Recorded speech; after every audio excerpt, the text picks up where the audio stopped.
अस्सलाम वालेकुम, I am Gulnaz Nadeem and you are watching easy cooking mood. आज की रेसिपी मशहूर ज़माना आलू गोश्त की रेसिपी है जो कि हम देगी स्टाइल में बनाएंगे and I am very sure कि ये आपके बहुत काम आने वाली है। आलू गोश्त बनाने के लिए जो मैं यहाँ पे मटन इस्तेमाल कर रही हूँ वो बोन के साथ है और इसके साथ फ़ैट भी है, और आपने इसी तरह से हड्डी के साथ वाला ही गोश्त इस्तेमाल करना है। बोनलेस अगर आप बनाएंगे मटन तो मेरा नहीं ख्याल कि ज़्यादा मज़ेदार बनता है आलू गोश्त। इसके लिए आपने इसी तरह का बोन के साथ वाला गोश्त लेना है।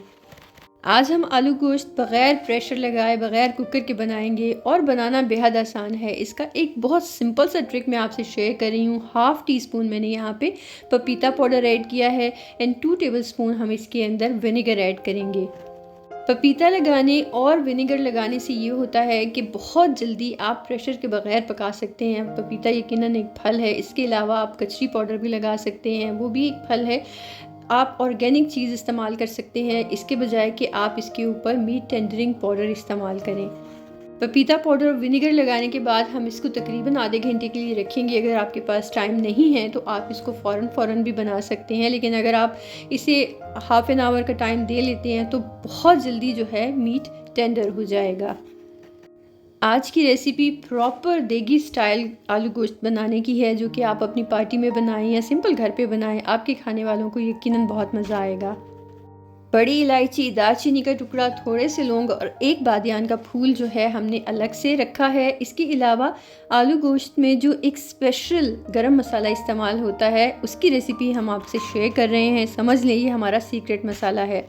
साबुत लाल मिर्चें हैं, साबुत सूखा धनिया है, साबुत ज़ीरा है, थोड़ी सी सौंफ है, सब्ज़ी इलायची है, पिपली है, लौंग है, बड़ी इलायची है, बादियान का फूल है और साबुत काली मिर्चें हैं। ये वो गरम मसाला है जो आप किसी भी तरह का मीट बनाते हैं, गोश्त बनाते हैं तो ये स्पेशल उसमें इस्तेमाल होता है। साथ में हमने 1 टीस्पून जिंजर गार्लिक पेस्ट लिया है, दोनों की क्वांटिटी 1 टीस्पून है। Salt and pepper add to taste है। 2 बड़े साइज़ के प्याज हैं, 1 टमाटर है, हरी मिर्चें हैं और 2 to 3 टेबलस्पून योगर्ट यूज़ की जाएगी। अगर तो आप बिगनर भी हैं ना तो ये रेसिपी आप मिनटों में तैयार कर सकते हैं।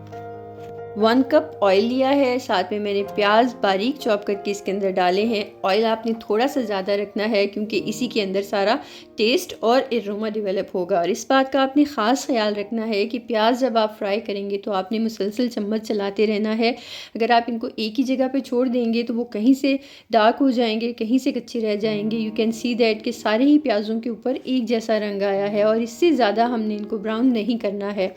शुरू में जो मैंने आपको होल स्पाइसेस दिखाए थे बहुत थोड़े से, वो मैंने इस पॉइंट पे इसमें ऐड किए हैं बिकॉज़ कि ऑयल के अंदर इनका सारा फ्लेवर और एरोमा इन्फ्यूज़ हो जाएगा। साथ ही हमने मटन ऐड कर दिया है, 1.5 kg मटन है और प्याज़ों के साथ हम इसकी अच्छी तरह से भुनाई कर लेंगे। भुनाई करने का मतलब ये है कि जो मीट का कलर है, गोश्त का कलर है, उसको हमने चेंज कर लेना है, और जैसे ही ये अपना कलर चेंज करता है साथ ही इसका एरोमा जो है वो चेंज हो जाता है। साथ में हमने जिंजर गार्लिक पेस्ट ऐड किया है और सब चीज़ों को अच्छे से मिक्स कर लेंगे। इस बात का आपने ख्याल रखना है कि आपने फ्लेम मीडियम रखना है, ना ही तो लो ना ही हाई। ये छोटी छोटी बातें भी जब वीडियो में बताई जाती हैं तो मुझे इस बात का हमेशा यकीन रहता है कि मेरे वीडियो देखने वाले और सुनने वालों के यकीनन बहुत काम आएंगे। सॉल्ट, पेपर एंड टर्मरिक मतलब कि हल्दी इसके अंदर हमने ऐड की है और ये सारी हस्ब ज़रूरत इस्तेमाल करनी है आपने। 1.5 kg मटन के साथ मैंने 1.5 टीस्पून गरम मसाला ऐड किया है, 1 टेबलस्पून सूखा धनिया पाउडर ऐड किया है। छोटी छोटी चीज़ों की डिटेल्स कहीं बहुत से लोगों को बहुत अजीब लगता है जो कि रेगुलर खाना पकाते हैं, और उन लोगों के लिए बहुत मायने रखते हैं जिनके लिए खाना बनाना एक मुश्किल टास्क होता है। And I am very sure मेरी वीडियो आपके लिए बेहद हेल्पफुल रहेगी।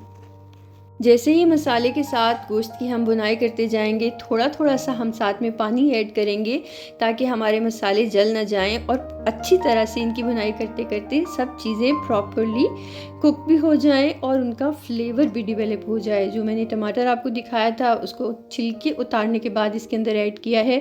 एक से ज़्यादा टमाटो इसके अंदर हम इस्तेमाल नहीं करेंगे। इन केस ऑफ कि आप साथ में अगर योगर्ट ऐड नहीं करते हैं तो फिर आप 2 से 3 टमाटर इस पॉइंट पे ऐड कर सकते हैं। Depends on your choice.